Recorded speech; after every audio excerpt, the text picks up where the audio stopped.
Hello കൂട്ടുകാരെ, നമ്മളൊക്കെ ബാല്യകാലത്തിൽ നമ്മുടെ വേനലവധിക്കാലം എങ്ങനെയായിരുന്നു ചെലവഴിച്ചിരുന്നത് എന്ന് നിങ്ങൾ ആലോചിക്കാറുണ്ടോ?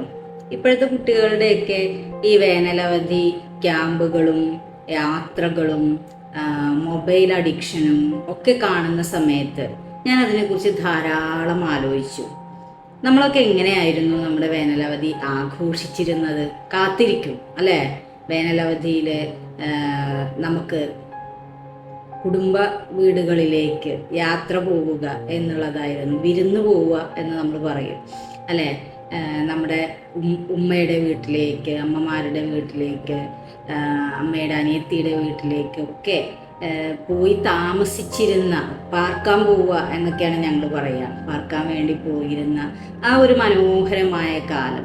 അവിടെ ചെന്നിട്ട് പറമ്പിലും മറ്റും ഓടി നടന്ന് ഓടിക്കളിച്ച് അതിനിടയിൽ കണ്ട മാവിനെല്ലാം കല്ലെറിഞ്ഞ് മാങ്ങ വീഴ്ത്തി. വേനൽക്കാലത്തിൻ്റെ ഒരു പ്രത്യേകത ധാരാളം മാങ്ങ ഉണ്ടാകുന്ന ഒരു കാലം കൂടിയാണ് അല്ലേ? പി രാമേന്ദ്രൻ്റെ ഒരു കവിതയുണ്ട്. ആ കവിതയിൽ വളരെ നിഷ്കളങ്കമായ ഒരു ബാല്യം നമുക്ക് കാണാൻ വേണ്ടിയിട്ട് പറ്റുന്നുണ്ട്. ഓർമ്മകളിലൂടെ, തൻ്റെ ഭൂതകാലത്തിലൂടെ ആ ഒരു ഓർമ്മകളിലേക്ക് പോവുകയാണ് ചെയ്യുന്നത്. അവിടെ നഗരത്തിൽ തന്നെ ജനിച്ചു വളർന്ന ഒരു കുഞ്ഞ് തൻ്റെ അച്ഛനോട് ചോദിക്കുന്ന ഒരു ചോദ്യത്തിൽ നിന്നാണ് കവിത തുടങ്ങുന്നത്. അതെങ്ങനെയാണെന്ന് വെച്ചാൽ, പറയൂ നാട്ടിൻ പുറത്തുള്ള മാങ്ങകൾക്കെല്ലാം രുചി മാംഗോ ഫ്രൂട്ടിക്കുള്ള പോലാണോ എന്ന് കുട്ടി ചോദിക്കുകയാണ്.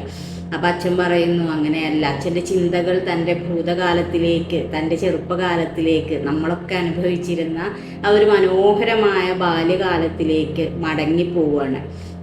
അപ്പം ഇവിടെ ഈ ഒരു കുഞ്ഞ് എന്ന് പറയുന്നത് ഈ ഒരു കമ്പോള സംസ്കാരത്തിൻ്റെയോ അല്ലെങ്കിൽ കച്ചവട സംസ്കാരത്തിൻ്റെയോ ഒന്നും കെണികൾ എത്രമാത്രം ഉണ്ട് എന്ന് തിരിച്ചറിയാനൊന്നും പ്രായമെത്താത്ത ഒരു പാവം കുഞ്ഞാണ്.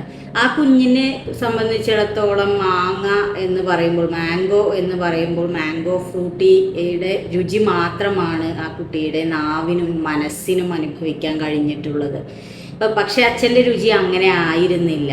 അച്ഛൻ്റെ രുചികൾ പലതരം വിഭാഗത്തിൽപ്പെട്ട, പലതരം രുചിഭേദങ്ങളുള്ള, ചില്ലകൾ വിടർത്തി നിൽക്കുന്ന നാട്ടുമാവുകളുടെ ആ ഒരു സ്ഥാനത്ത് പല കൂടുകളിൽ, പല പേരുകളിൽ ഈ മാങ്ങയുടെ ഒറ്റ രുചിയായിട്ടാണ് നമ്മുടെ കമ്പോളം, നമ്മുടെ കച്ചവട സമൂഹം നമുക്ക് നൽകുന്നത്.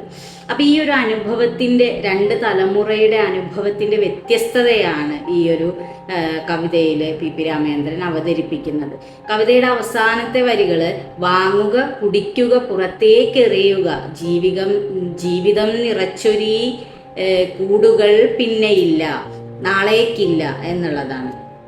നമ്മൾ ഒരു കാലത്ത് കല്ലെറിഞ്ഞു വീഴ്ത്തിയും അതുപോലെ തന്നെ കാറ്റിൽ ഞെടുപ്പറ്റു വീണും ഒക്കെ നമ്മുടെ കയ്യിലെത്തിയിരുന്ന ആ മധുരമൂറുന്ന മാമ്പഴങ്ങൾ നമ്മൾ ഞെക്കിപ്പിഴിഞ്ഞ് കുടിച്ചിരുന്ന അതിൻ്റെ ഒരു അനുഭൂതി എന്ന് പറയുന്നത് വ്യത്യസ്തം തന്നെയാണ്. ഒരു മാംഗോ ഫ്രൂട്ടിക്കും നൽകാൻ കഴിയാത്ത അത്രയും ഒരു അനുഭൂതി നിറഞ്ഞ രുചി നമുക്ക് ആ മാമ്പഴങ്ങൾ നൽകിയിട്ടുണ്ടായിരുന്നു. ഈ ഒരു കാലത്തിൽ നിന്നും എല്ലാ വ്യത്യസ്ത ഭേദങ്ങളെയും ഒറ്റ സ്വാദിലേക്ക്, ഒറ്റ മണത്തിലേക്ക് മാറ്റുന്ന തരത്തിലുള്ള ഒരു സാംസ്കാരിക വ്യതിയാനം നമുക്ക് ഈ ഒരു കവിതയിൽ കൃത്യമായിട്ട് കാണാൻ പറ്റും.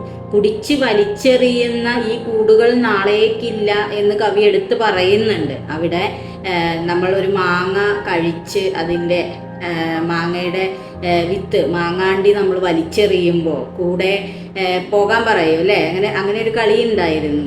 ഈ മാങ്ങയുടെ കൂടെ നമ്മൾ വെറുതെ പേര് വിളിക്കും.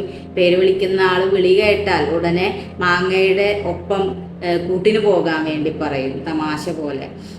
ഈ നമ്മൾ വലിച്ചെറിയുന്ന ഓരോ മാങ്ങാണ്ടിയും വരും തലമുറയ്ക്ക് വേണ്ടി നമ്മൾ കാത്തു സൂക്ഷിക്കുന്ന ഒരു നിധിയായിട്ടാണ് പിന്നീട് മാറുന്നത്.